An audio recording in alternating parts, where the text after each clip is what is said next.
So good morning. I hope you all had easy trips and got a good night's sleep. I know many of you came very, very late. And as you know, the focus of this conference or workshop is giftedness and the gifted kids with learning disabilities. And you could easily ask one or two clinicians talking about this particular topic when there are learning specialists and parents who probably have a great deal of experience with it. Well, one of the reasons that we are approaching it is because after 40 years of experience treating gifted children in all different varieties, we have, and many, many hours of work, children who have diagnosed with learning disabilities get referred to us, and usually after years of remediation, compensation, that hasn't been as effective as any of you would hope that it would be, and as we would hope it would be. So these techniques simply have not delivered the expected results. On the other hand, we too have seen many kids with learning disabilities who get referred to us more directly, and we've had pretty good results. So we've wondered what the difference between these two populations possibly could be. You might be tempted to say that our referrals come to us because there are emotional problems and that the learning disability that emerges is really a function of dealing with emotional problems. However, all children with learning disabilities have some sort of emotional response. The real question for you and for us has always been, is the emotional response a reaction to the learning disability, or is the learning disability a reaction of some kind to some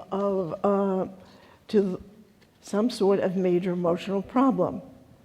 These have been some of the questions that have stimulated our investigation into the issues of and nature of the gifted learning disability syndrome, what we're calling it. Before we could fully address that question, however, we felt we had to understand the basis for learning disabilities in the first place, the history of how these diagnoses came into being, the definition of the terms, and the subsequent interventions that have been elaborated over the years. Pardon me. And then to explore why they weren't as effective as everybody hoped they would be. There's been a lot of confusion and conflict within the field, as you may or may not know. It's been a complicated endeavor to kind of tease out all of these things and figure out what people are really saying, you know, the people who do research into learning disabilities. As a result of the complications and as a result of the internal confusions, what should have been a paper written a number of years ago has taken us 5 years to really sort out and to come up with something comprehensive and clear and not too difficult to understand. So as a result, this is what we're going to do. Jerry will begin. He's going to review the literature, the theories, and define the gifted learning disability syndrome this morning. He's going to discuss and describe psychodynamics, how they work, and how they help in understanding the dynamics of learning disabilities in the gifted. In the afternoon, I'm going to present my intensive work with a 14-year-old boy who evolved to have a learning disability. It did not emerge immediately, and it was not the reason for referral, and how he resolved it. So we hope you'll stay for both presentations. We have this one in the morning, the other one is right after lunch in the afternoon. And so sit back, enjoy, jot down your questions, because I'm sure you're going to have many of them, and we'll have an opportunity to talk later. Okay? Why don't we talk about the literature? The literature in the twice exceptional syndrome is actually very, very short. The latest article, I think it was in 2011, which is, let's see which one that is. That's also in your pack. That's number 17.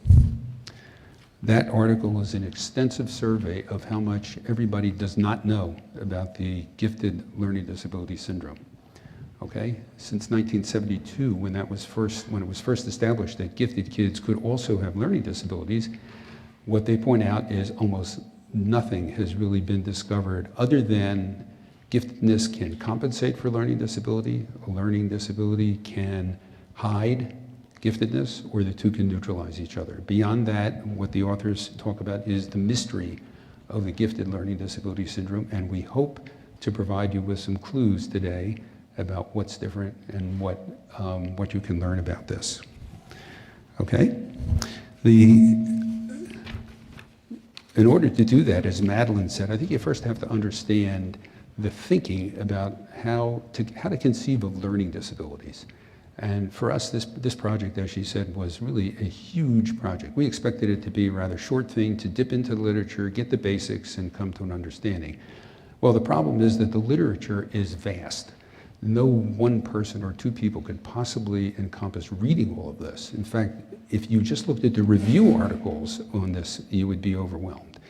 So we've picked out a number of them. One of the reasons why it was overwhelming is because the literature also is spread across many, many different disciplines like neurology, education, cognitive science, neuroscience, psychoneurology. There's almost nothing in psychiatry.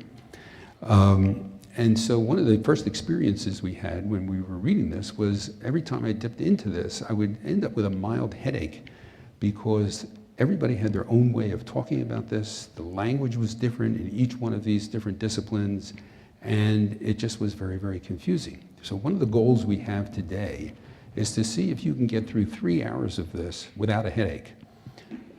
And we'll see if we can deliver that. Okay. The other goal is, since we're clinicians, we don't want it to be just exclusively about doing clinical work. Not every kid with a learning disability or a gifted kid with a learning disability is going to be referred for psychotherapy or evaluation, although many of them, and almost all of them, get referred for testing. So we hope you'll be able to get some ideas about how, as teachers or parents, you could really relate to this and understand it.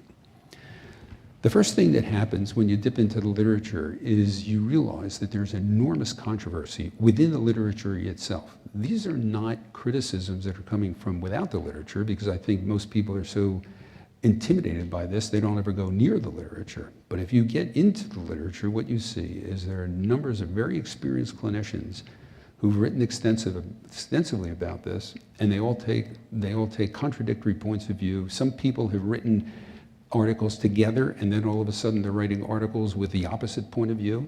So it's very hard to know how would you go about actually organizing all of this and making sense out of it, which is where the initial headaches come from. So what we've done is to pick out several sort of main topics that I think will help organize your thinking. The controversy extends through every aspect of learning disabilities: the identification, definition, assessment, and treatment. The current practices are also subject to controversy, and as Madelon mentioned, they don't really work that well. Now, when you read an article about this, everybody's very, very gung-ho about how to do this and what to do about these kids. But if you take a look at the literature a little bit more deeply, you'll find the review articles say that the outcomes are actually extremely pessimistic. If you have a learning disability, or if you are a gifted kid with a learning disability, it is a lifelong condition. That's what the thinking is. And you really can't do anything about it except compensate for it. That's another issue that's there, okay? So it would make sense to try to come up with something a little bit better than that, and that's what we feel we have some little piece of to add for you. There were many people who could compensate for learning disabilities and have done so very, very successfully. If you look at article number 8 on your list. That's a very interesting article which discusses many of the famous gifted people who were able to compensate for the learning disabilities. But it's a rather short list. If you look at the other articles about the general population, people don't do it nearly as well.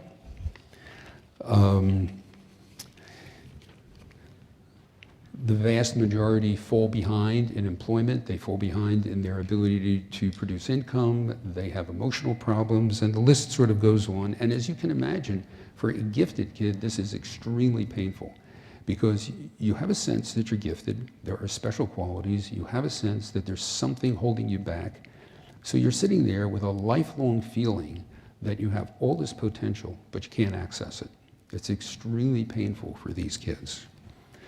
Okay, so what is it that we exactly have to offer? The best way I think we can get into that is to first of all inform you about the controversy so you can really step back and really think a little more clearly about this when you are working with gifted kids or their parents, and begin to start to think about it in a different way.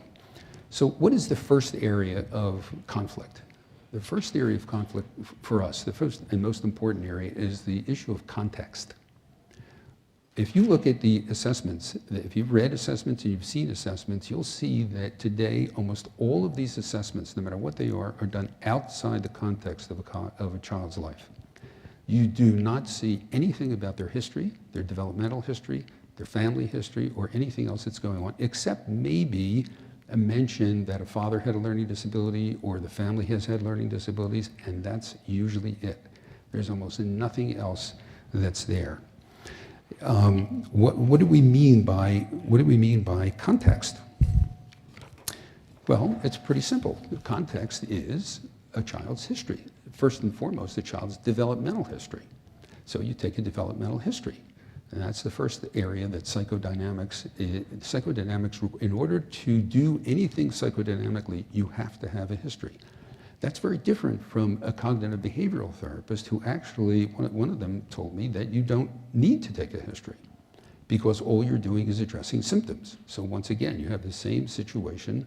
Now, again, there are many different practitioners who do this, and what they do actually in their office and what they write about may be two different things.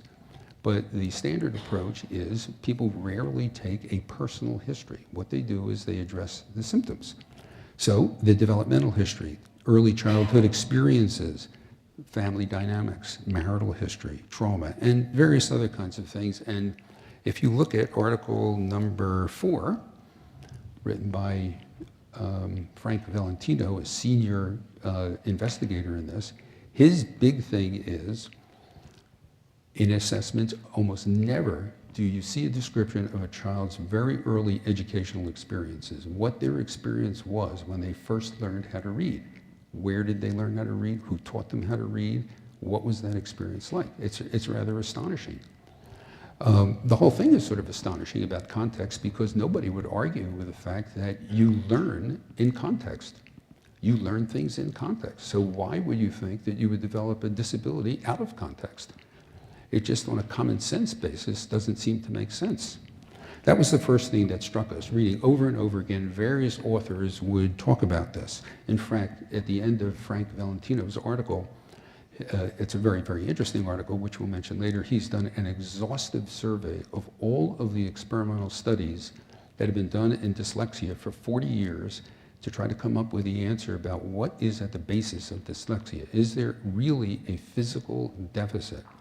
And at the end of this, what he says is there has to be a radical new way of assessing these disabilities because what we have today just simply doesn't work.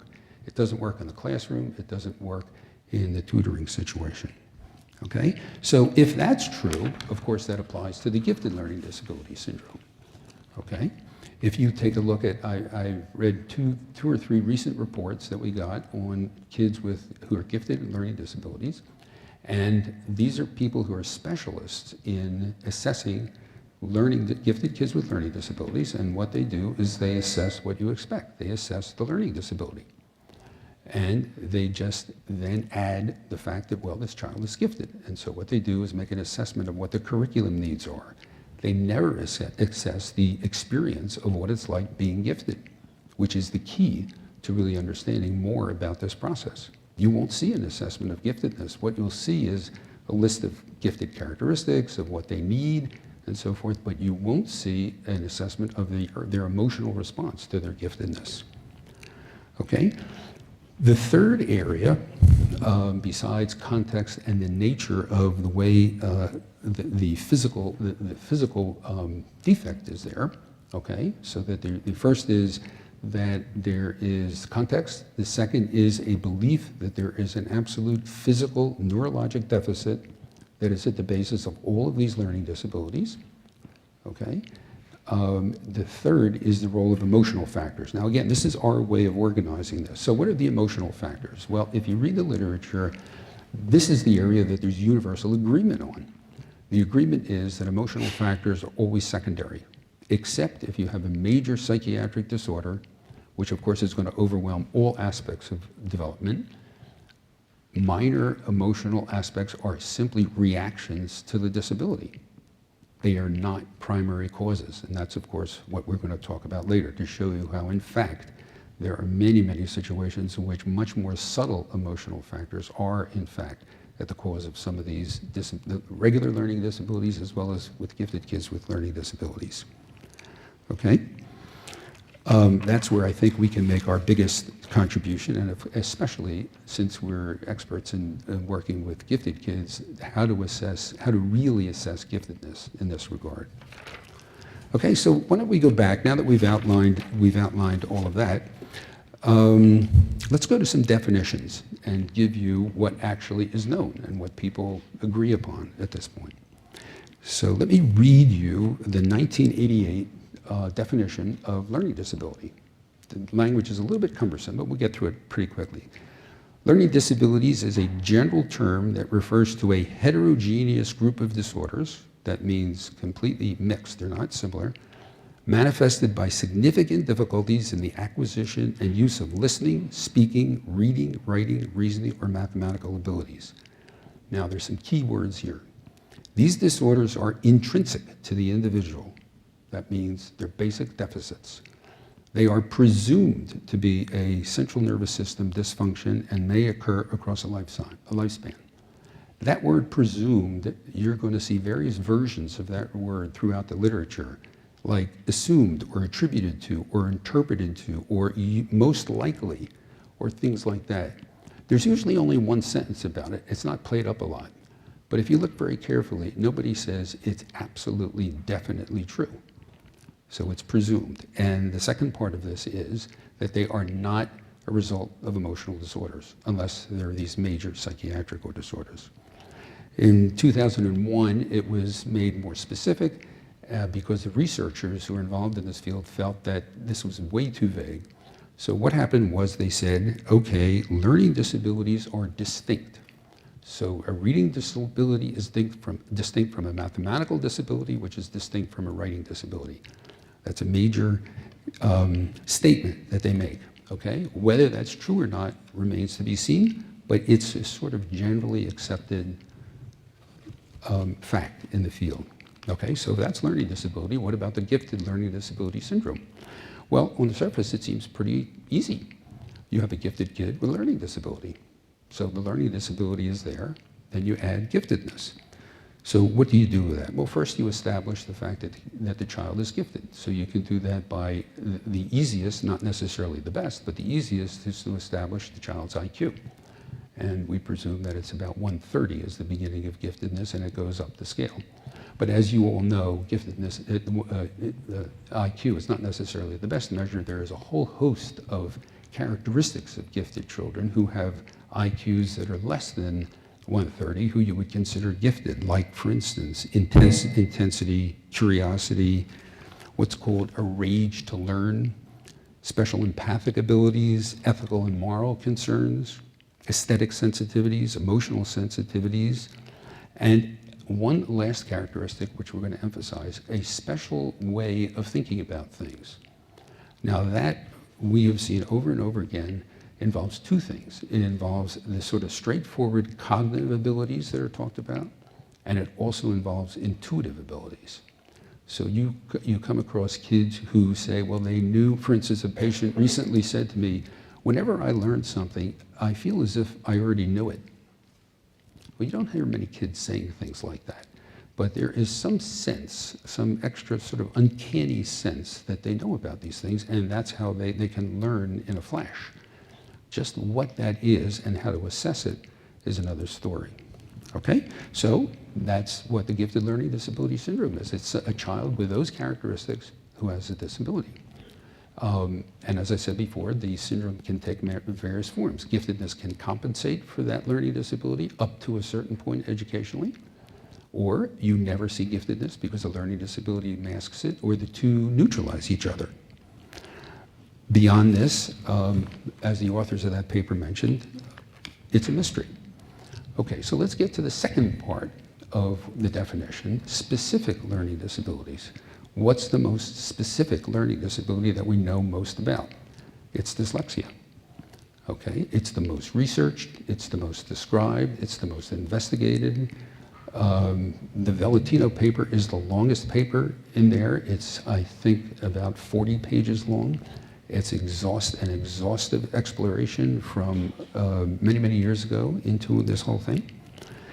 Okay, so the reason why I want to speak a little bit more about dyslexia is because it's actually the basis for understanding all of the other learning disabilities. What are the other learning disabilities? Well, reading, writing, and mathematical disabilities, and plus a host of other ones that are not well described. So let's talk about the definition of dyslexia. Dyslexia is one of several distinct learning disabilities. Remember that word, distinct? It's characterized by a language-based disorder of constitutional origin. So again, you hear the word constitutional as opposed to intrinsic, same thing. Characterized by difficulties in single-word decoding, usually reflecting insufficient phonological processing. That's the basic deficit that people feel is there, that it originates in a deficit in the neurologic makeup that does not allow kids to do decoding.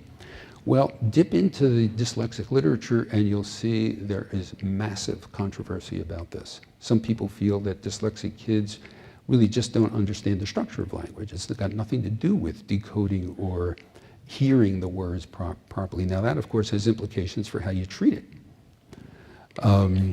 Dr. Shaywitz, you'll see several references to her, Sally Shaywitz, on the reference list. She, I think, is the most passionate writer about this.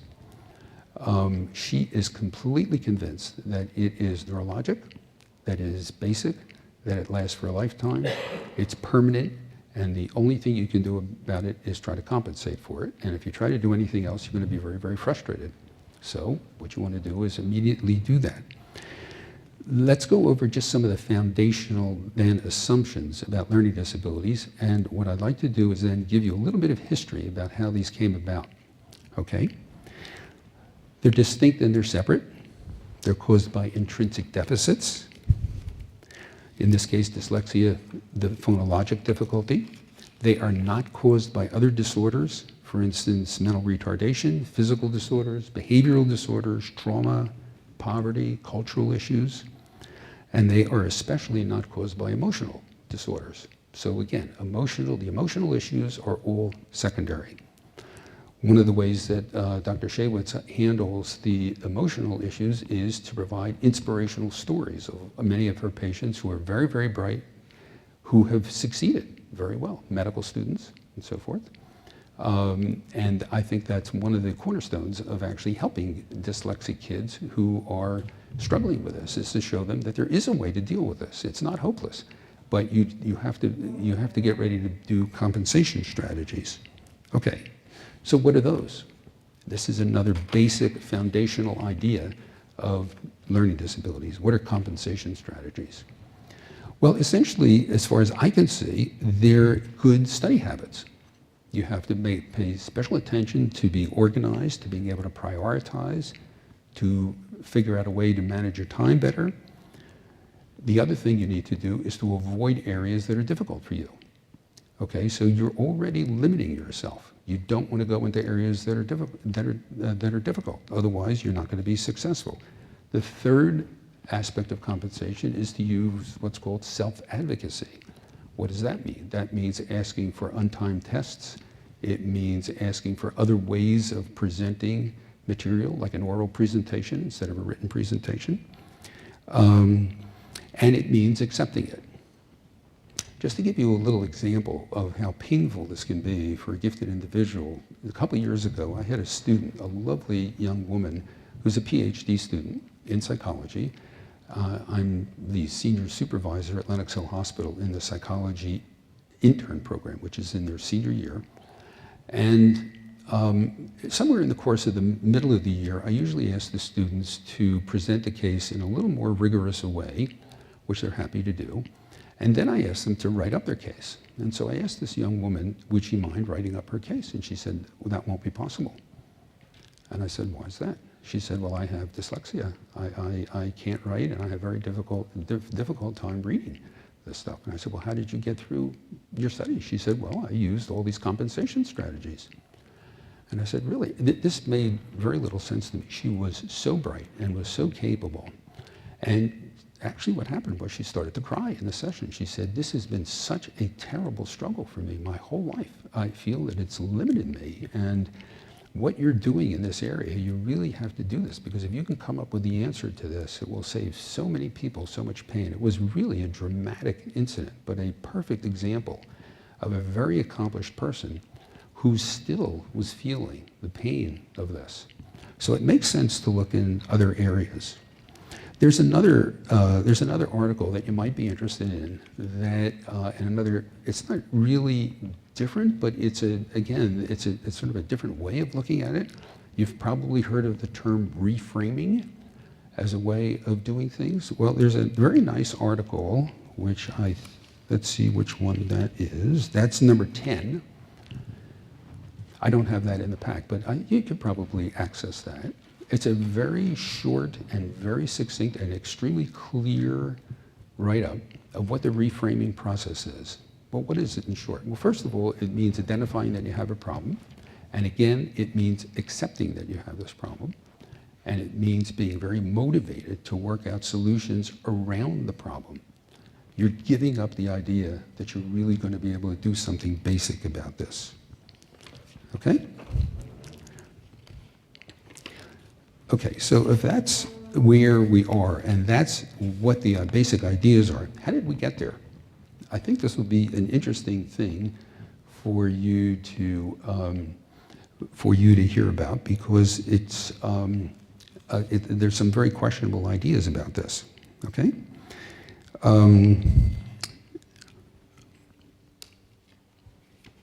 The focus of the neurologic problem starts maybe in the late 1800s or 1900 with somebody named James Hinchelwood. James Hinchelwood was an ophthalmologist who had a 10-year-old boy.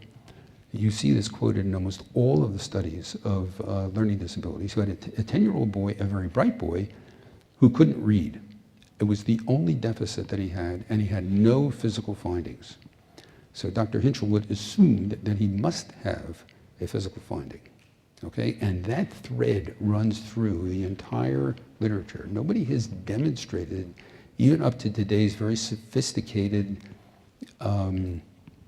neuroimaging studies, that there really is, there might be, but nobody has really demonstrated that there is.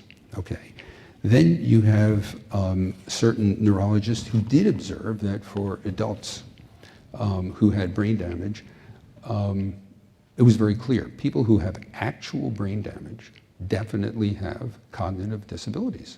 You could demonstrate that. But we're not aware of any study of children who have brain damage, who have cognitive disabilities. I'm sure they're out there, but again, the literature is so vast that we really haven't been able to access that, if it exists. So you have, on the one hand, neurologists who have patients who have actual brain damage and who have cognitive disabilities. Then you have all of these other investigators who have children who have cognitive disabilities, and they presume that they have brain damage. One of the seminal pieces of work, which would be the evidence base, strong evidence base for this, is a work by Alfred Strauss and Heinz Werner. Does anybody know what the Strauss syndrome is for children? Has anybody ever heard of that?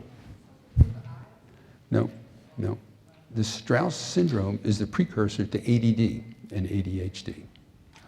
He was the one who was the first one to describe this.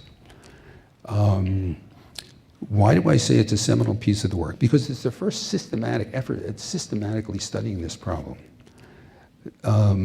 So let's start with their conclusions. There were 4 conclusions they came to. One, that there are basic cognitive and perceptual processes responsible for learning. Well, that's probably true. any alterations in this process are caused by neurologic damage. Well, that may or may not be true. There's certain behavioral abnormalities that go along with this, like hyperactivity, distractibility, visual and perceptual problems. And fourth, the basic treatment for these things is a process of remediation for the basic processes. And that starts another area of huge controversy. So what was the work? I just want to describe it simply because it's sort of a paradigm for much of the work that's done in this field, where there are very small sample sizes, there's some questionable statistical analysis, the results can't really be repeated by other investigators. You'll read that in the Valentino article. Strauss and Werner worked in the Wayne State Training School in Michigan. That's a school for was a school for what were called mentally retarded children. And they examined two groups of children. First group of children were mentally retarded. They had certain behavioral problems, like were described here, and they also had certain cognitive problems, certain learning issues. So they took a look at their medical records, and they determined that there were certain medical events that they presumed would cause neurologic damage.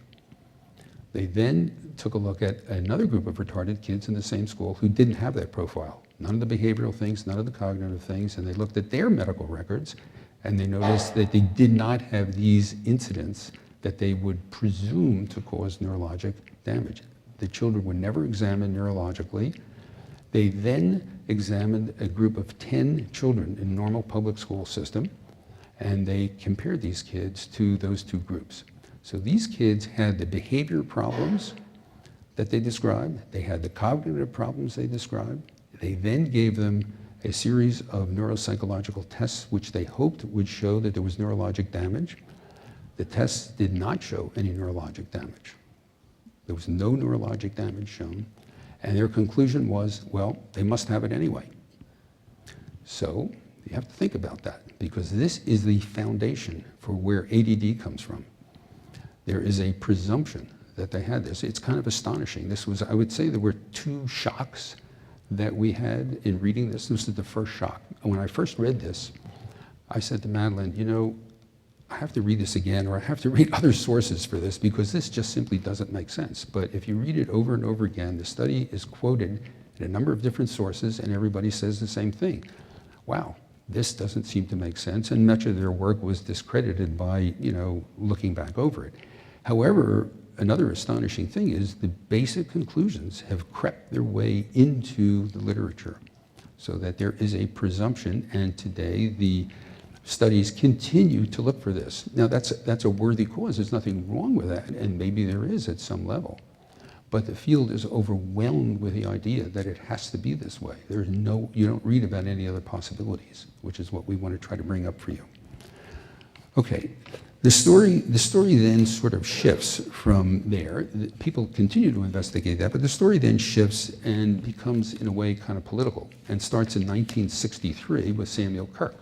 We've probably come across his name. Samuel Kirk also worked at that same training school for mentally retarded children, and he devised a method for analyzing their language processing skills, and took that and then tried to apply it to normal kids. Same sort of procedure, okay?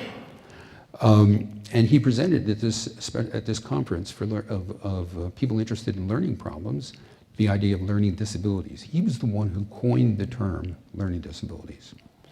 And what happened was the group of people who were at this conference were galvanized to start the Society for the National Association for Learning Disability Children. Well, the focus then became a political and economic one.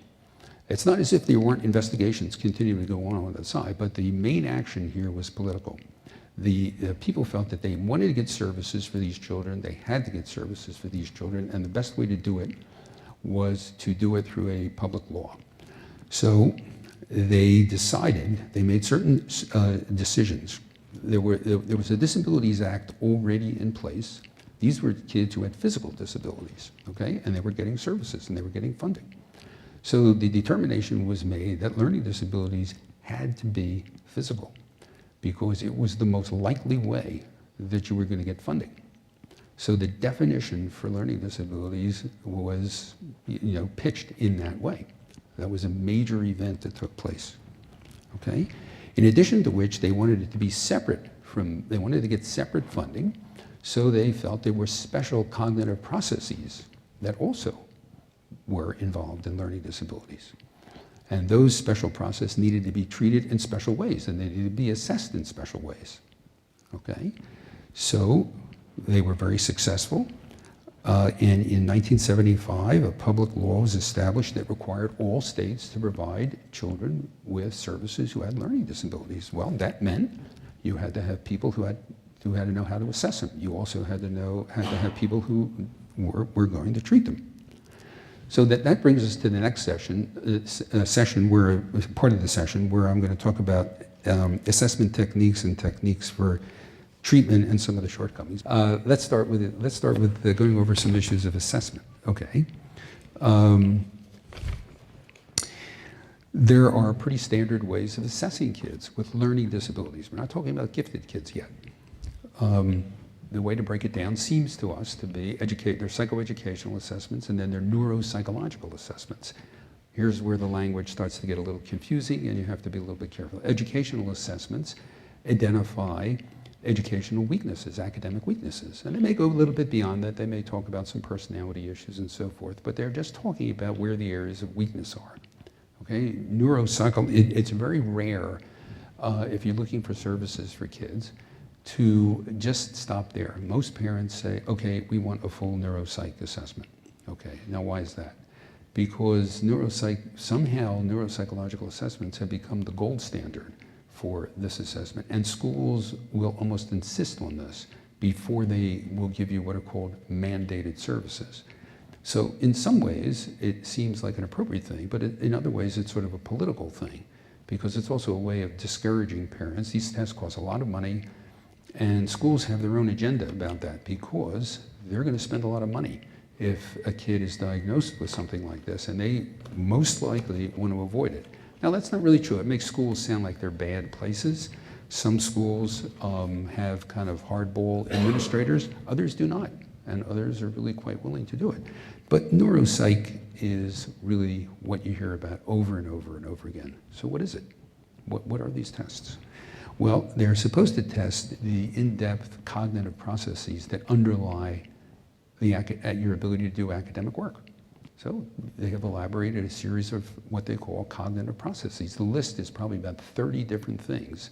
I actually made a list from one of these reports, but unfortunately I misplaced it on the way here. So, but it's about working memory, it's about being able to organize, it's about things like that. Okay, so why are they so popular? Well, they're statistical. So you can you can do all these things, you can statistically analyze them, you can compare them with a group of other kids, and you get a number. And that number provides a cutoff point for where some kids are going to get services and other kids are not. So it's a handy way of doing it. Otherwise, how else are you going to do it? It's going to be just somebody's recommendation that they do it. And some schools are okay with that.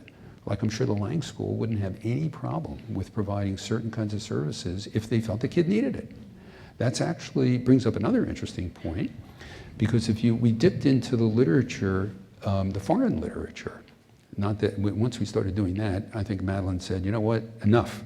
We can't do this. It's going to get completely out of control. But if you read a couple papers from England, or there's an interesting paper from New Zealand of all places, a colleague of Frank Valentino's, Mary Clay, they take just a sort of common sense approach to this thing. If there's a kid who has a learning problem, they don't call it a learning disability. If there's a kid who has a learning problem, you figure out what's the best way to deal with this, and you give them the services that they need. It's like a hassle-free sort of thing to do. But that's not necessarily the way it works in the school systems here.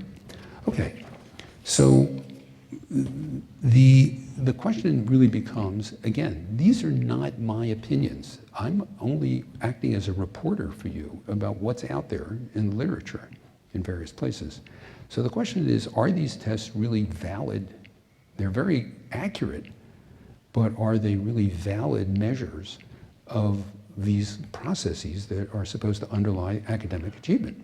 Well, I mean, how is anybody to know that? There's a lot of controversy about that. Now, just out of curiosity, one of the things I did was, because I always like looking at the sort of basic materials going back, so I got some very early textbooks in neuropsychology, and if you look at the introduction to these kinds of books, you'll see people describing kind of what the field is all about. So I wanted to go back and look at a very early textbook to see when the field was just beginning, what were people saying? Here's what they were saying. This is from 1992. Placing patients in the context of their life situation, whether it be biological, demographic, psychological, social, increases the validity of our neuropsychological understanding. To do otherwise undermines the ultimate criterion in clinical neuropsychology, accurate understanding of neuropsychological function and dysfunction. So we're back to context. And neuropsychological tests are supposed to be done in the context of a child's life. The only problem is today, that's not the way it is. They're not done that way. Here's another quote. The question of validity can be best answered by placing the patient's behavior in the context of a wide range of biopsychosocial variables rather than developing more specific tests. That's from 1992.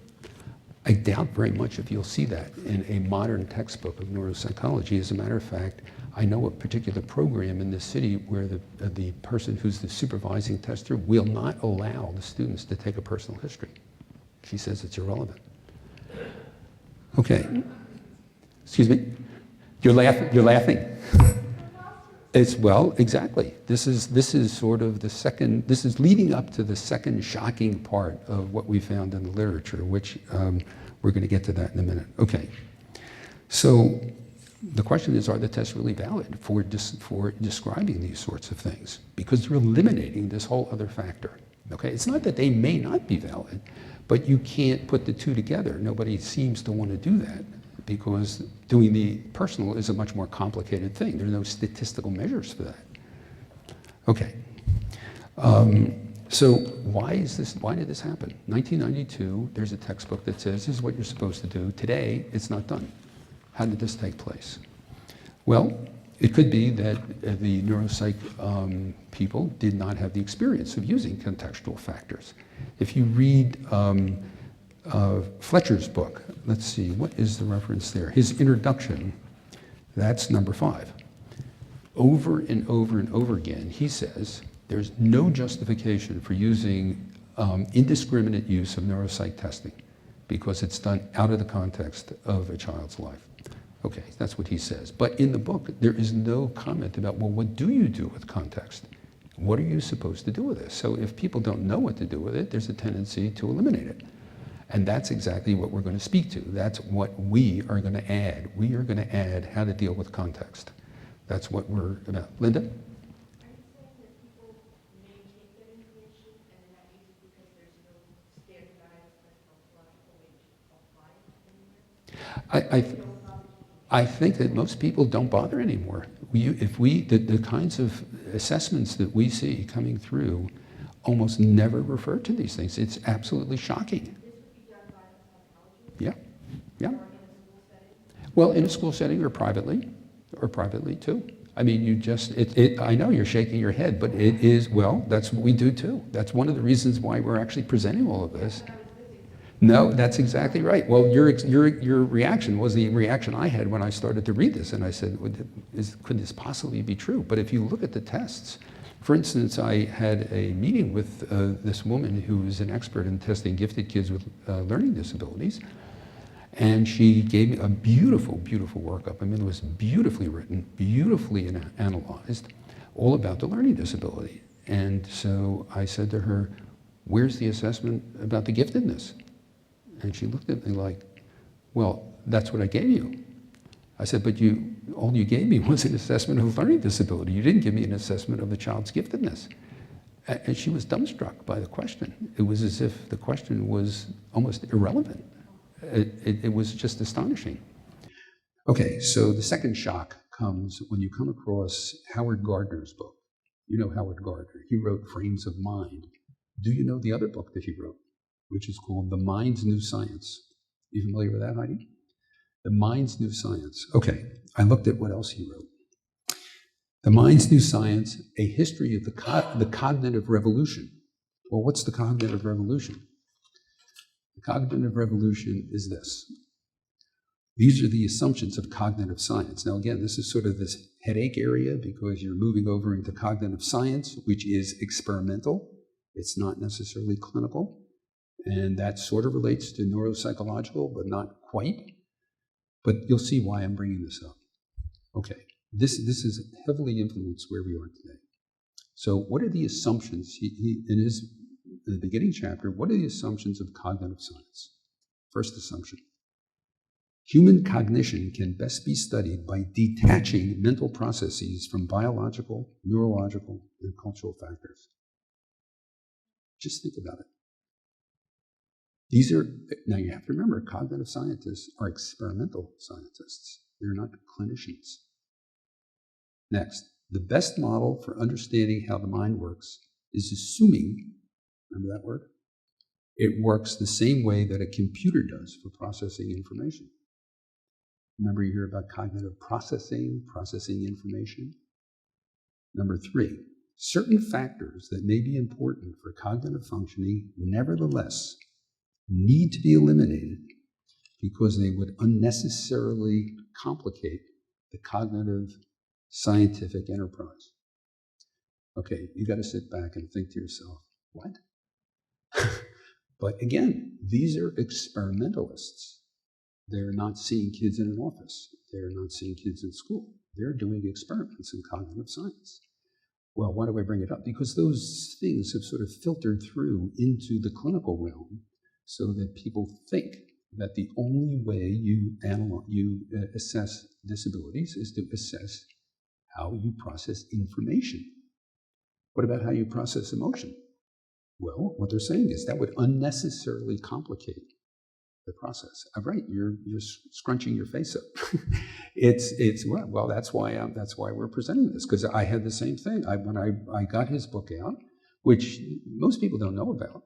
Everybody knows about the Frames of Mind book, but this book is he writes beautifully about this, and Howard Gardner writes very thoughtful things.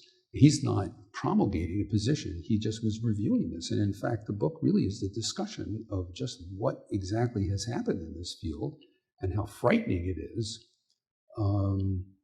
about how this influences people's thinking. It's not as if he is for it or against it. He's just portraying it. And what I'm doing is sort of summarizing it for you. Okay, so what are these factors that get eliminated? Well, they're the context, the affective, the emotional factors, the historical factors, all of the background. Okay, I'm going to skip over the assessment part and go to because we've talked about much of the controversy here. Let's talk about, okay, so what do we have to offer? Where does psychodynamics come into this whole thing? And what even is psychodynamics? Okay. Psychodynamics is essentially a theory of how the mind processes emotion as opposed to information. Okay. Well, how do we do that? It doesn't have to be major emotional disorders. It can be very subtle things, and in fact, psychodynamics is about that. If you're a psychodynamic clinician, you're a psychological Sherlock Holmes. You're looking for the clues to where the problem is, okay? And that's part of the great fun of doing this. That's one of the reasons why I love teaching, because although Matt and I have full practices, if you have several students, then you hear even more about what's going on, and they present these things, and my job as the teacher is to teach them how to do this investigation, okay? So how do you do that? Well, the first thing you do is you put whatever this problem is in the context of a child's life.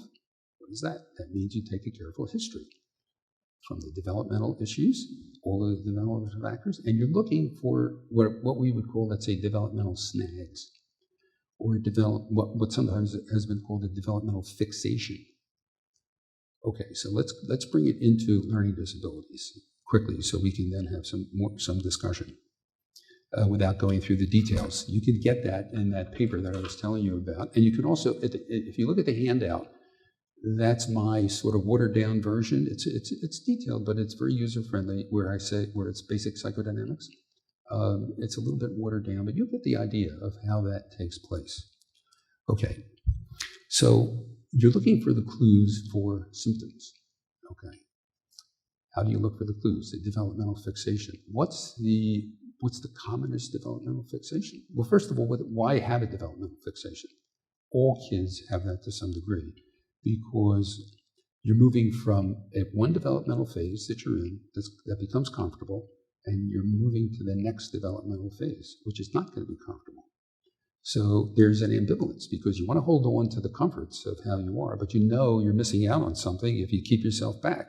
So there's this tension. And if you don't resolve that conflict, which is another word that's used in psychodynamics, you're going to get stuck. And the whole key to psychodynamics is how you resolve these sorts of conflicts. That's the assessment of how this takes place. Okay, so if you don't do it, what's going to happen is the conflict that you have about moving from one phase to the next is going to get detached from the original source because it becomes too painful. It's going to get displaced into another area, and it's going to get transformed into another form, like, for instance, a cognitive disorder. I thought it would be fun to give you two examples of how this works, very brief examples to show you how this works. Okay, so you're going to, now that you know about this, you're going to have to figure out what's the clue here as to how this happened. First patient is a patient who was a 55-year-old truck driver who I met on the cardiac service when I was doing consultations to the open heart surgeons. It's too bad we don't have some more time because it would be fun to describe what that experience was like. But I interviewed just about all patients who went for surgery the night before surgery because there was a study done to show that if a psychiatrist interviewed each patient before cardiac surgery once, there were fewer complications. They got out of the hospital sooner. There were much less difficulty with the staff. So this very open-minded surgeon at Lenox Hill said, "Jerry, let's do it. Let's try it." So I started to do this. Well, it was a big surprise because many of those patients, I'd say 50 to 60% of those patients, didn't want to talk about the surgery. They wanted to talk about something else that was going on that was bothering them. And this was one of these patients. So I talked about the surgery. He said, "Look, doc, I don't have a problem with this. The surgery's fine. Gene Walsh is terrific. I know it's going to go well. But there is something I got to talk to you about. I've been having pain in my right foot for 2 years. I've been to every single doctor, and nobody has been able to figure out what this is." I said, "Really? Well, tell me about it." He said, "Well, it's actually in my foot. It's not in my leg. It's right in my foot and ankle." I said, "Oh, really? So what's going on in your life?" He said, "Well, I used to be a cross-country truck driver, one of those big rigs that you would be able to drive across the country." I said, "Really?" He said, "As a matter of fact, I have a picture of it."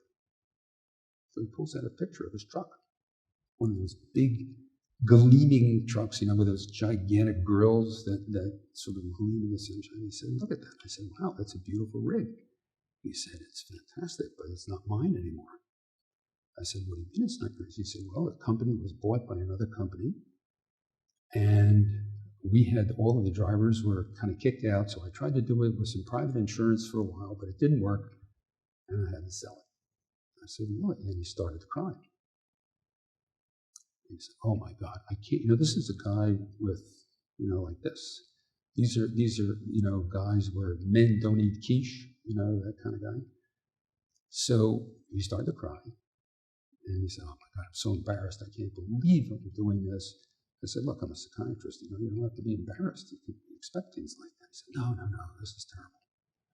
So the interview ended, and I said, "Well, it must have been tough for you to give it up." He said, "Well, it was terrible." I said, "What are you doing with yourself now?" He said, "Nothing. I was forced to retire. Financially, I can't afford to do these things anymore." I said, "Well, okay, look, good luck at surgery and see what happens." So surgery went as expected, beautifully. Everything was fine.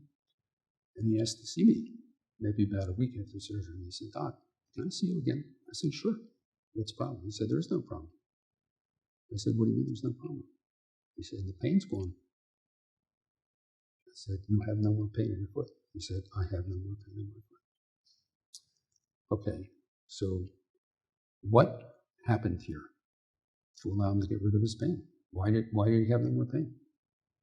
That's psychodynamics. That is how you use psychodynamics. So remember, it's about having a conflict that needs to be resolved. If it can't be resolved, you're going to get some sort of symptom. This is a physical symptom. I'm going to give you an example of another kind of symptom. Okay? So somehow, in the course of what went on, he thinks I was able to resolve this conflict for him. So how did I do it? Anybody want to try it? Okay. Well, you need a lot more practice before you can answer this. Okay. He cried. So what was his conflict? His conflict was that when he had to sell his truck and when he had to give all this stuff, he could not allow himself to have all of that sadness and experience all of this pain that he had. So that conflict got transformed into a physical problem. Okay? Very simple thing. Okay, let's take a little one that's a slightly more complicated one. Okay, this is a 50-year-old school teacher who was in for cardiac surgery. Everything else is healthy. He had to have his valve, one of the cardiac valves, replaced. Okay, so I interviewed him. Why did I interview him? The surgeon said, you better talk to this guy. He's not really that enthusiastic about the surgery. And there's no reason for this, because this is not a seriously damaged valve. We are going to replace this. These guys are like cowboys. They love this stuff. They like to go in there and do all this stuff. Yeah, right, it's going to be like this. And believe it or not, they could do it like that. So they were chatting it up, and I said, look, you're going to be playing tennis again. You're going to be doing all these great things in your life. You're not going to have any physical disability. And we can't figure out why he's not enthusiastic. So I said, the surgeon said, you're not enthusiastic. He said, well, frankly, I'm not. I said, you're not. You don't want to get your heart valve replaced? He said, well, if you promise to not tell anybody about this, I'll tell you what the story is. I said, sure, I'll keep it confidential. I don't have to write it down in the record. He said, over the years that I've had this, when I was a kid, I had rheumatic fever, and this heart valve got damaged. And since that time, I've really had to use my brains more than my body to be successful. And I've been pretty successful as a teacher. I've been able to do all these things, and I've been very, very accomplished. And I've just sort of got accommodated to the whole thing. I was able to get used to it.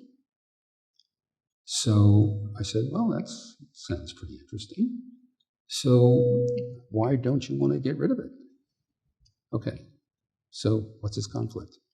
Why was he feeling, well, I should ask you not what his conflict is, I should ask you, why was he feeling discouraged? Why was he having that symptom?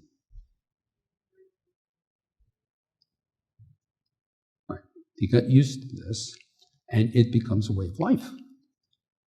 So it's like somebody who's blind, who's all of a sudden say, oh, well, you're going to start to see again, or see for the first time, for instance. And in this case, the surgeons were saying, well, you're going to do all these great things, which he never did before.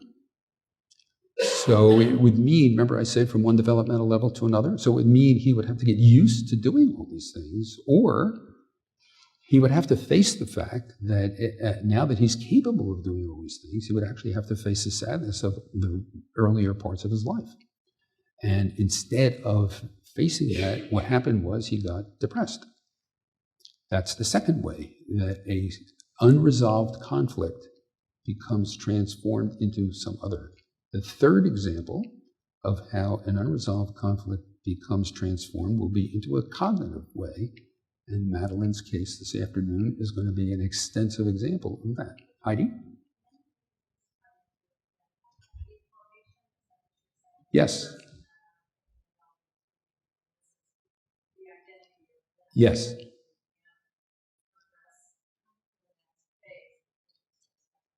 Right, exactly. Yes, exactly. I think that's exactly right. And for kids who have learning disabilities, they can take on this identity.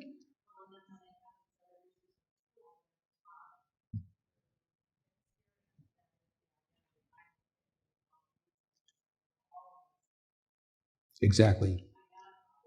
That's, I think, one of the big dangers. Remember I said it was dangerous because the long-term effects of this, it's not really so simple.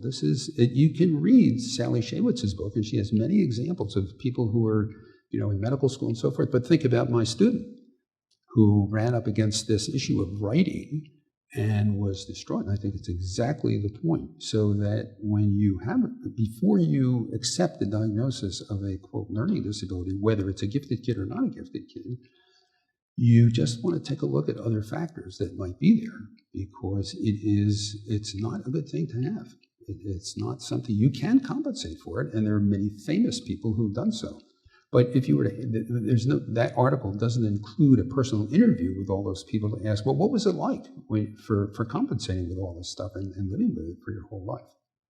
Okay, so that's psychodynamics. One of the things I want to emphasize again, okay, so remember I said that moving from one developmental level to the next is where some of the fixations are. Well, the earliest and most powerful developmental change is when a kid goes to school. So you see where I'm going with this, right? When a kid goes to school, it's a major developmental change. It means separation, and that goes both ways. So if you're going to take a history, you want to take a history that includes how do the parents feel about this child becoming more independent? And how does the child feel about becoming more independent? Because the acquisition of basic academic skills is not about acquiring and processing information outside the context of development. It's always in the context of what's going on in the family. So for instance, typically, a school phobia, you've heard about school phobias, a school phobia really is about a kid who doesn't want to go to school. Well, why doesn't the kid want to go to school? It's not because he really doesn't want to go to school or she doesn't want to go to school. It's because the child is worried about what's going on in the home. So if the child goes to school, it means all day long something's going on in that house that he or she's worried about. So it's a way of protecting the parent. That's the psychodynamics of a phobia. The conflict. What's the conflict? The conflict is I really want to go to school, but if I go to school, something bad might happen, like if the parents are having marital issues or something like that. Okay? So the first place you want to look when you do a psychodynamic history of a learning disability, regardless of whether it's a gifted kid or not a gifted kid, is around their entrance into school and what that experience was like.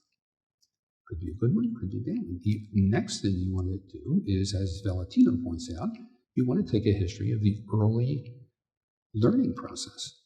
What was it like to learn how to read? Now, many gifted kids are not going to answer that problem because they're already reading. They've taught themselves how to read, and they're not going to tell you how they did it either. They just do it, maybe when they're very, very young. Okay. But if there are certain glitches there, you can take that history. Okay. Now, to move us forward to the conclusion for psychodynamics, what do we do about a gifted kid with a learning disability if we're going to use psychodynamics? What we're going to do is we're going to take a history of the symptom, the disability symptoms, and we're also going to take, what's that number I said, nobody does an assessment of giftedness? Well, what are we going to do in the way of assessing giftedness? The last two papers on your list are my papers that I wrote that address this. I'm going to give you the short version of that. Okay, so the development of giftedness is not smooth, as you all know. And gifted kids have lots of conflicts about being gifted, emotional conflicts about being gifted. Okay, what are some of those conflicts? Well, they're obviously very bright. They can feel isolated. They can feel powerful.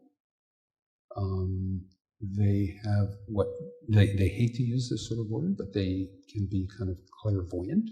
What does that mean? That means seeing beyond the ordinary.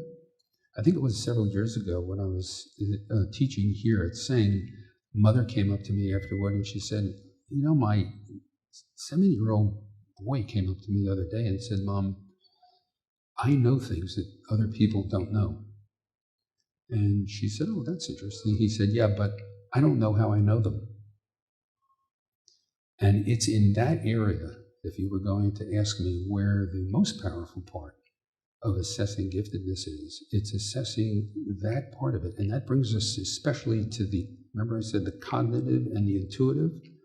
So if you can begin to discuss that with a gifted child, what is his or her experience in being able to learn as the subjects are being taught? Nobody else in class can do that. They never have to study. They never take a book home. They can absorb this information almost by osmosis. Somehow that process is not considered an asset. For a young person, it ends up being considered a liability. Well, how does that happen? It happens because there's some sort of an emotional conflict about that. Instead of saying, yay, this is great, this puts me ahead of everybody. Well, that may be part of the problem. But there is some emotional difficulty in doing that, okay? So, and you can, many examples of kids who know they can do better but don't and hold themselves back for various reasons. It could be social, it could be for peers, but it could also be because of this internal experience they have of how weird it is to be able to do that. And in the second paper, the one that I wrote in the very last paper, I think, on the list, there's a section in there about what the inner experience is of the thinking process of these kids. It's this balance between being able to be very logical and very intuitive and being able to use those things backwards and forwards. And it's around that conflict that much of this gifted learning disability syndrome, we think, takes place. You're not going to see that assessed by a neuropsych exam. It's not going to happen. There's one other major area for conflict for gifted kids that's very similar to kids who are not gifted developmentally. Would anybody care to comment on that? Okay. Well, it is the issue of dependence and independence. Gifted kids early on want to be independent. In fact, we know of a child, the parents reported that the first word that this kid spoke was the word mama, and the second word that he spoke was the word self. I want to do it myself. Okay? Well, that sounds good, and it's good to have that, but what really happens is, and as you'll see in the case this afternoon, gifted kids bypass the normal dependency phase, and so they think they can operate independently, and they're very proud of it. But the truth of the matter is, they really can't. And what they do instead is arrange for things like, hey, how about a learning disability? What does that do? Well, that gets parents involved, and you start going around and around, and guess what? You're involved in this kid's life, but you're not involved in the way that you really could most usefully be. You're pulled into it by the symptom. Okay, so that's the assessment. That's the assessment part, that's psychodynamics. So instead of teachers saying, for instance, you got to show your work, instead of doing that, you can value that experience and say, look, this is great that you've done this. Are you sure you're okay with that? Instead of getting into a gigantic struggle about proving that you know what you're doing, or when you did that long division, the columns weren't really lined up and it wasn't neat enough. This is how gifted kids just get so discouraged and think school's a total waste of time when they get in there, instead of getting a little deeper and saying, gee, it's kind of interesting, how'd you do that? I asked a kid who came in, a 15-year-old girl came in and said to me, well, I did it again. I said, what's that? She said, I got the highest grade in my theoretical math exam. I said, how'd you do that? She said, it was pretty easy. I look at the shape of the problem, and I know what the answer is. She said, nobody else can do that in class. And this is in a top-notch private school in New York. She said, I'm not even interested in theoretical math, but I can do this. I just can do it. I said, well, how do you feel about it? She said, it's a little weird. And of course, the teachers are, bugging me about how I did it. I don't even know how I did it. That's like that little kid who said, I know things, but I don't know how I know them. Somewhere, as a teacher and a parent, you can sort of get into that experience a little bit and start to talk about that a little bit to sort of normalize it instead of say, oh, it's a problem.